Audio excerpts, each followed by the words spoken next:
Indefinite article N. A and N are indefinite articles. The article A goes with a consonant sound, while N precedes a vowel sound. Well, I'll give examples of how to use N before a singular noun in this post. You should use N before vowel sounds, not only vowel letters. And this is very important.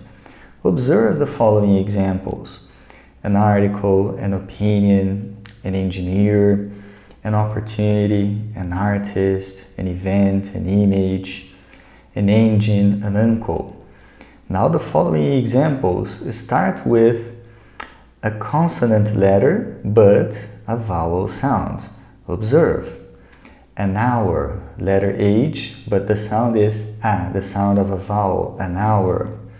An heir, the sound E, vowel, an heir. An honest speaker, an honor, an MBA program, an SOS signal. And now see examples in sentences. Letter A, he graduated as an engineer 12 years ago. Letter B, the ad on Instagram is displayed as an image. Letter C, it takes an hour to drive to Campinas from here. And finally, letter D, she started an MBA program 4 weeks ago. Indefinite article N.